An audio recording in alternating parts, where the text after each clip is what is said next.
एक मोटे लड़के ने न्यूज़पेपर में स्लिम होने वाली कंपनी का ऐड देखा, जिसमें कंपनी ने कहा था कि 5 दिन में 5 किलो वजन कम करें। लड़के ने वो पैकेज खरीद लिया। कंपनी ने कहा कि सुबह 7 बजे तैयार रहना। सुबह 7 बजे डोर की घंटी सुनकर लड़का बाहर आया तो देखा कि एक खूबसूरत लड़की ट्रैक सूट पहने सामने खड़ी है। लड़की बोली, अगर तुम मुझे पकड़ लो तो मैं तुम्हारी। मोटे ने लड़की के पीछे भागना स्टार्ट कर दिया। मुसलसल 5 दिन भागता रहा, लेकिन लड़की को ना पकड़ सका, मगर 5 किलो वजन कम हो गया। मोटे ने फिर से कंपनी को कॉल की और कहा, मुझे 10 किलोग्राम वजन कम करना है। कंपनी ने कहा, सुबह 7 बजे तैयार रहना। सुबह 7 बजे एक खूबसूरत लड़की आई, जिसने सिर्फ निकर और टाइट शर्ट पहनी थी।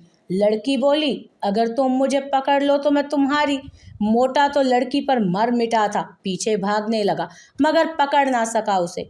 लेकिन 10 किलोग्राम वजन जरूर कम हो गया। मोटे ने फिर से कंपनी वालों को कॉल की और कहा कि मैं 15 किलोग्राम वजन कम करवाना चाहता हूँ। कंपनी ने सुबह 7 बजे फिर से तैयार रहने को कहा। मोटे के दिल में लड्डू फूट रहे थे और बार बार लड़की को अपने ख्याल में लाकर वो खुश हो रहा था। सारी रात ठीक तरह से वो सो भी ना सका। सुबह सुबह मोटा परफ्यूम लगाकर फुल रेडी होकर वेट करने लगा। आखिर इंतजार की घड़ियां खत्म हुई।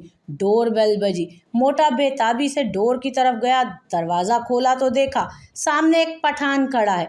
पठान बोला, खोचा, अगर हमने तुमको पकड़ लिया तो समझो तुम हमारा हो गया।